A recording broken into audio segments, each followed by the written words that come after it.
dictionary definition of music is the art of arranging sounds in time through the elements of melody, harmony, rhythm, and timbre.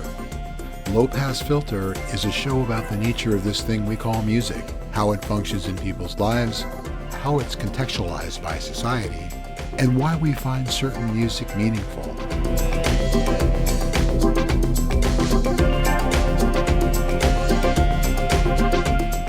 This is Low Pass Filter.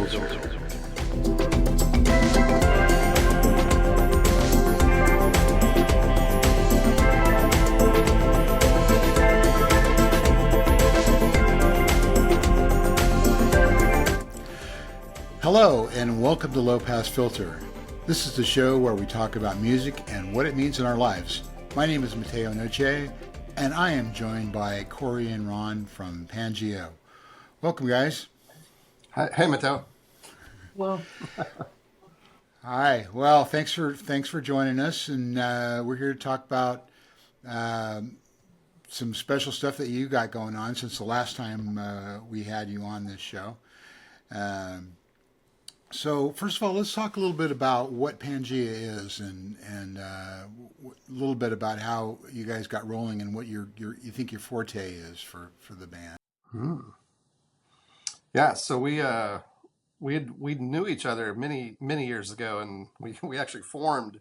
The band started in 1989, so we've been around a while, and that's kind of was the roots of it. And by '91, we had really set a course to focus on original music and the style of us as writers. First couple of years, we were playing cover shows and clubs and bars, and after a few years, we decided to focus on our own music, and that's pretty much where we've been since '91. Yeah. And if you were somebody flew in from Mars and they ask you for a quick description of what Pangaea sounds like, or what sort of genre you guys think you slot into, what would you tell this Martian that came to Earth? Ron, you dated a Martian once. You answered this one. it's like classic rock meets prog rock, Asia or Styx or Yes or Rush. It's kind of. But having said that, there's some stuff that we've done recently that's probably more classic rock or more mainstream, straight ahead kind of stuff, like The Reckoning. So Right. we cover a pretty big field. Yeah, and so you guys really, took some time off from the band too. There was been kind of a pause there for a number of years. Why don't you tell us about stopping and then getting started again? Yeah, so we did take a pause, probably I think definitely by 2005 or so. And as Ron has said before, it's kind of like just life started happening, families, jobs, marriages, children, careers, and all that. And that's kind of what happened. And we just decided that we had other focuses that we had to be on at that point. At the same time, we never really lost touch. We always talked to each other, and we knew we wanted to do this again. We tried it again in 2013, and it didn't really work because some things came up. But then in 2021, I believe, yeah, we met in Dallas because it's about halfway for the band, because some of us live in Houston, Texas, and some live in Tulsa, Oklahoma. And we met at a hotel and just talked and hung out and said, let's play this music again. And since then we've been attacking it pretty hard, and we've been together since then and done a lot of products since then, a lot of shows and a lot of albums and recording, and we're actually going to be recording again very, very soon. So. Right. So the last time we had you on, you had just dropped the Beowulf album. Why don't you tell folks a little bit about that? Yeah. So Beowulf is it's 7 songs that different people in the band wrote, and I think it definitely kind of follows the prog avenue more than a more mainstream or pop. And we went to work with Robert Berry in California, who's been our producer since the beginning. And got back the old team, the same vocal coach, photographer, artist for the album cover and everything, and put the Beowulf project together. And after we got together in 21, we were starting to rehearse and the old music. And then one day somebody said, "Hey, I got a new song." And I said, "I have a new song." And I think Steve said, "I have a new song." And we said, "Well, let's record." So that became the next goal. And then we put the Beowulf record out, as soon as we got all that fine tuned, recorded, mastered, and whatnot. So It wasn't, we hadn't planned to do it. We didn't, there wasn't any talk about doing a new album. We were just rehearsing to play the old stuff. And then it literally just happened like in the, like a few seconds. I think it was either Andy or Corey was like, "Hey, I got a song."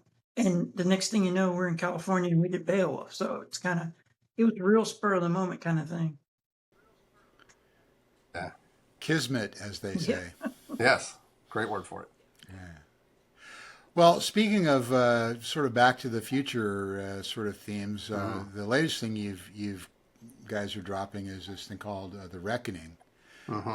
Let's tell the folks that are watching and listening about that. I love that analogy, the Back to the Future one, because it is a lot like that. That's the best I've heard so far. So thank you. That's great. Can I use that in the future? 'Cause I have no pride of ownership on that one. It's all yours. yeah. So around the time that we had taken our break, we had recorded a new album, and we had got together and working on it. The five of us had written all the songs.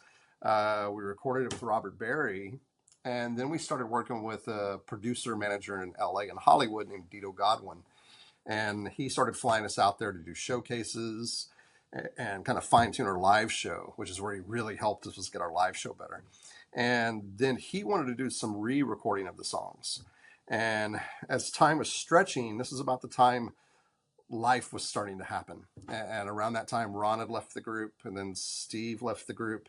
And Andy, Daryl, and I brought in another bass player, and we brought in a horn section, horn players.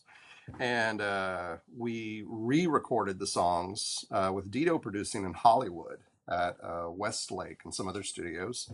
So we had the original version with Steve on vocals that Robert produced, and now we had this new one about 2 years later with Daryl singing, who sang the first Pangaea record. And then we ceased to exist. And that album just was kind of sitting there, and there weren't many copies sold except at a few shows we played. And when we reunited, I think it was after Beowulf came out, somebody said, "We got all those songs sitting there collecting dust. Let's put it out." So that's what we did. We decided to take both sets of recordings. So The Reckoning is a double CD, triple vinyl. It's a huge vinyl, massive rollout. And you get songs with Stephen Osborne singing lead, and it's got Robert Berry's production. Then you get songs with Daryl Massengale singing lead and Dito Godwin's production, and those feature a horn section. And there's some other songs here and there that, maybe this lineup doesn't sing, but this one does. So there's even a few tracks that do that. But it's 31 songs, I think, total. Yeah. So it's a big project. To add to that, a few months back, we pulled out a bunch of acoustic instruments and sat down and all that stuff. I'm sorry. Excuse me. All that stuff from the Reckoning, we started playing acoustic. And after we went through 2 or 3 songs, we started looking at each other and we're like, "Hey, that's really good," And so we've actually played some acoustic shows just with the Reckoning stuff, because it sounds, it's very, it's easier to hear. I mean, a good song is a good song. I think Daryl said that. So it's easier to hear the parts. And the acoustic shows we did were really fun, and we had really good reaction to them. So we're going to do some more of those in the future. Yeah. Yeah. Pangaea Unplugged, if you like. So, Love it. Yeah. Okay, now tell me if this is fair. And it sounds a little bit like a departure from some of your earlier records, and maybe more on the the alternative rock tip maybe than the prog tip. Is that a fair statement? Oh, it's very fair. When we first started way back in '91, having 5 songwriters in the band, we had a lot of variety. And then when we met Robert Berry, he suggested we give the band a little more focus and kind of narrow that variety into one path. So when you listen to the first 2 or 3 Pangaea records, that was the path we chose. But we had all these other songs, these other styles like alt rock and country rock or even metal. And because we were all writers, and that's when we did the Reckoning record, we decided, man, we got these other songs that have been sitting around for 5 years, and we also have some new ones. We said, let's put this stuff out, just show another side of the band. And, bands we also like and are inspired by are things like, the Beatles or Queen, bands that one album doesn't have to sound like part two of the one that just came out. So I think it's a nice other side of us that we're trying to show right now. Yeah, and of course, if you think back to what was happening 20 years ago, Yeah, it was the kind of Soundgarden it was that thing, and yeah, very much on the alt yeah. rock thing was kind of ruling the roost at that point in time. Yeah. Right. So let's talk about what's. Did you have something you wanted to add, No, Ron? go ahead. Sorry. Okay. Let's talk about what's going to happen in the future. You mentioned that you're getting together and doing some recording, or thinking, or at least considering that, or moving towards that. Where do you think what's up next for Pangaea? Go Can ahead, we Ron. talk about that? Yeah, tell him where we're going. Okay. So sometimes, We won't tell sometimes anybody. when we get in these interviews, like there's things I know we can't talk about yet, because it's not for public knowledge. So I'm not sure if it's okay to talk about some of this stuff. Yeah. But Well, Andy didn't say good. So if he yells at us later, we're okay. innocent because he didn't say. So actually, 2 days from now, Wednesday, we're all flying to California because we're going to record some new stuff with Robert. So some of the when we did some stuff, the Beowulf stuff, we had extra songs. So but there was a couple things that we weren't happy with. So we're going to fix some of that stuff. There'll be another prog record coming out probably next year. And we're actually going to record some acoustic songs that we didn't have recorded. So because we're going to start, promo or pushing that, kind of that direction a little bit too, as an alternative to just having the whole band come and, set up a wall of, drums and amplifiers, and we can just come and sit down and play acoustic. It's a lot easier when you have like a guitar and you can just plug in and play and then leave, and you don't have, boards and amps and everything else that has to go with it. Okay, I'm a big fan of the acoustic approach. It's Cool. As you say, a good song is a good song, and it Yeah. doesn't matter if it's with an orchestra or if it's just Right. a ukulele. Oh. We use the ukulele. Steve Steve plays the ukulele on some of the songs.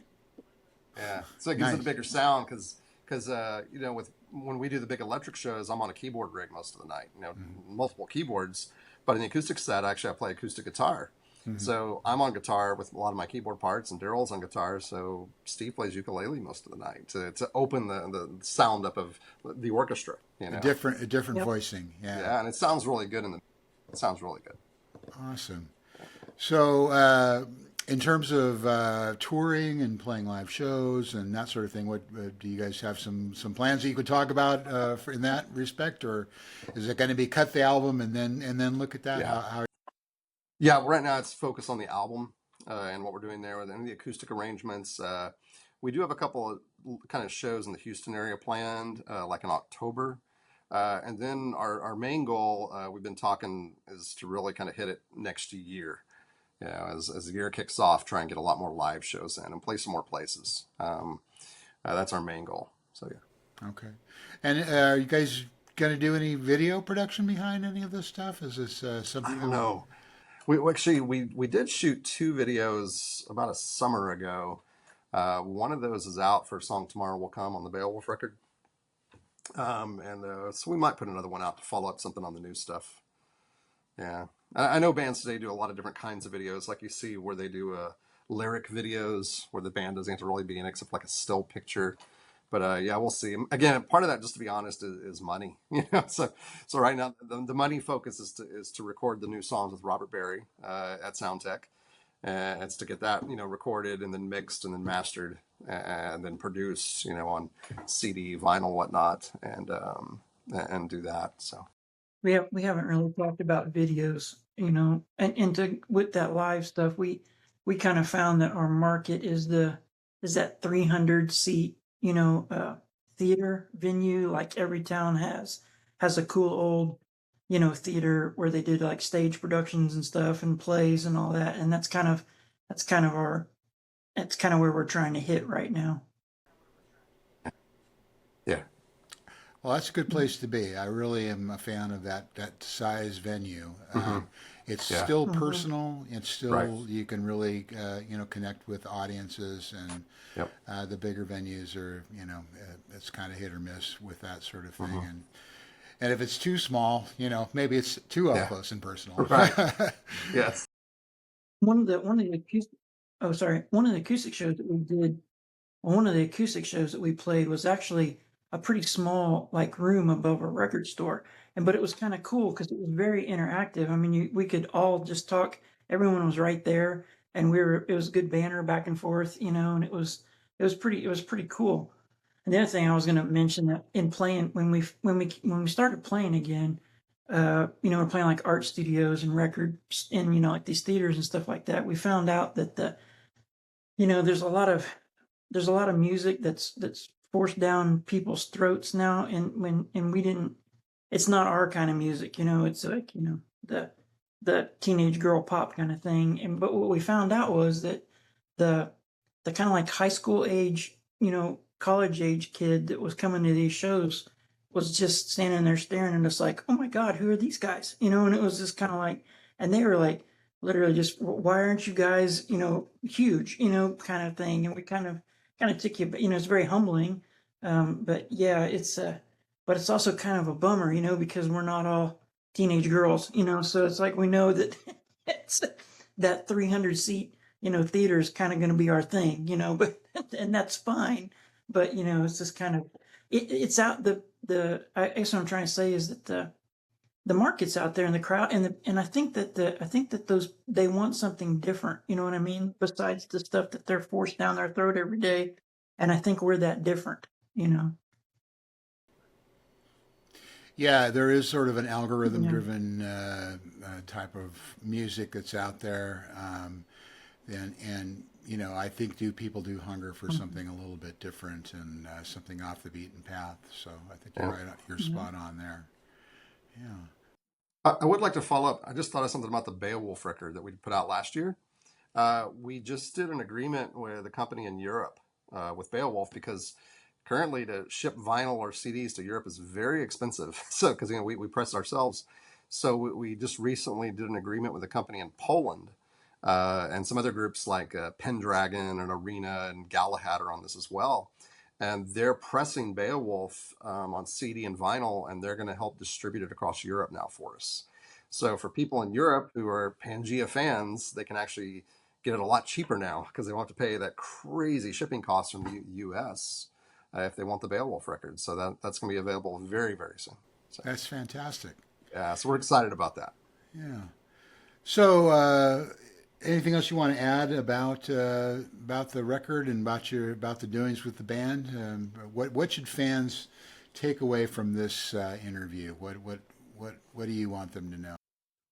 I think if you want to just come hear a rock band that's sincere, and uh, we play. There's no backing tracks. There's nothing fake about this band.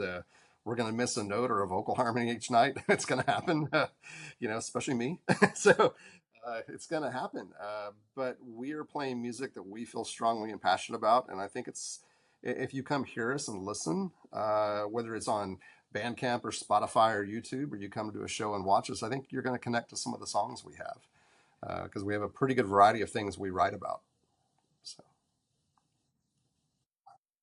I mean, I can just say that everybody, you'll go to play these places, just to kind of follow up on what Corey said, and they'll be the kids or whatever, like they'll come up to you and their just reaction is like, they're kind of dazed and stunned and just kind of amazed, and it's just kind of like, wow, and then it's a good feeling, and it's like Corey said, if you just give it a try, and if you're willing to give it a try, you're gonna find something in our music somewhere, whether it's the poppier stuff or the prog stuff that you like, and not to say that it's all, that the Wrecking album is all is all pop because it still sounds like us, you know, and you can still tell it's Pangea. It's just a little different, you know, and it's a little more mainstream, you know, a little more rock and all that, but it's got the elements in it. And not to say all of our Pangea stuff is all prog, you know, sometimes you'll listen to it and you'll be like, that's kind of straightforward,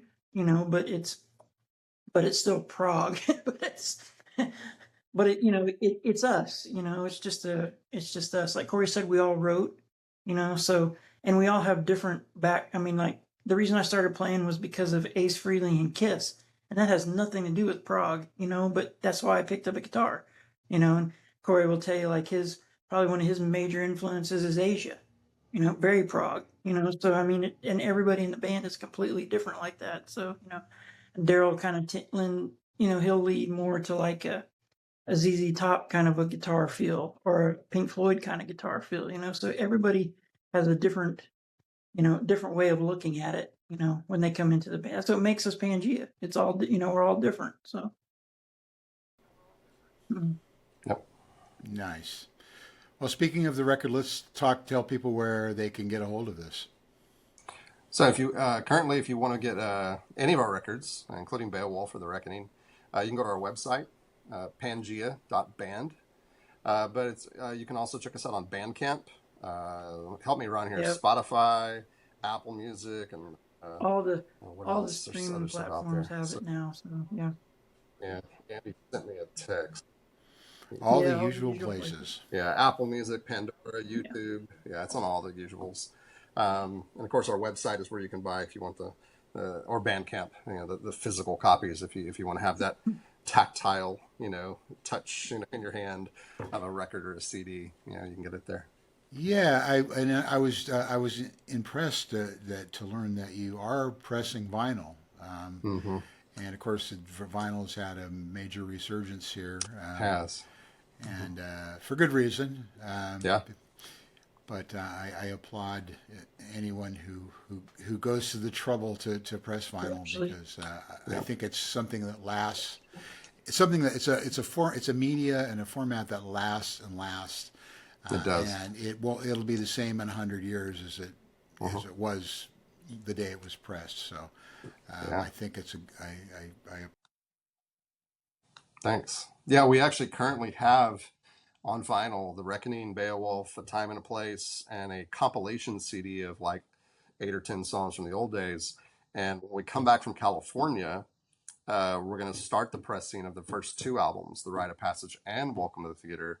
So probably by the end of the summer or early fall, our entire catalog will be available on vinyl. Fantastic. If you get the Beowulf LP, it's actually purple. So yeah. Oh yeah. Yeah. Purple. Yeah. We kind of had to do the vinyl, to be honest with you, because so many people, every time we did an interview, it was like, you got vinyl? You got vinyl? You got vinyl? It was like, wow. I mean, everybody, I've even seen people want cassette tapes now.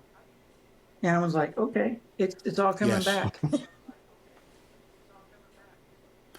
Well, I think that then when people go to a show and maybe instead of buying the $50 or $60 T-shirt, if they come away with a record, that is a good memento or a good reminder and a good of that show. And I think that's becoming more and more popular in the kind of the merch realm. I think people really want something that's solid that they can hold on to and that's not going to be gone in a year or two. So, I think that's an excellent move. Yeah. We have all that at our shows. We always have a merch table with the T-shirts, and the stickers and whatnot. But we have all the vinyl and CDs there as well. So. Yeah. Well, don't get me wrong. I love a nice T-shirt, but I'd probably gravitate towards the vinyl if I were at one of your shows. Yeah, I would too. I mean, if you can only get one, I'd definitely want something with sound like vinyl. It's big, and the artwork on our records is beautiful. Most of the album covers were done by Rainer Kallwitz of Germany. He did The Reckoning, Beowulf, Welcome to Theater, Time and a Place, and that stuff just looks great on a vinyl record. I mean, it's okay on a CD, but man, on the vinyl thing just looks, it's gorgeous. So. Awesome. Well, we did talk about where we can get your records. If somebody out there wanted to contact you, what would be a good place to contact you at? Probably through the website. Okay. Pangaea.com, or on Facebook. We use that. I think we have an Instagram as well. But probably through Facebook or our website. There's an email contact there. Mm-hmm. Fantastic. Well, Ron and Corey from Pangaea, thank you so much for being on Low Pass Filter again. I wish you the best of luck with your recording and all your endeavors in the future. And hopefully we'll have you back on, and we can next year we can hear about what the new stuff is all about. Definitely, let's do that. I'd love it.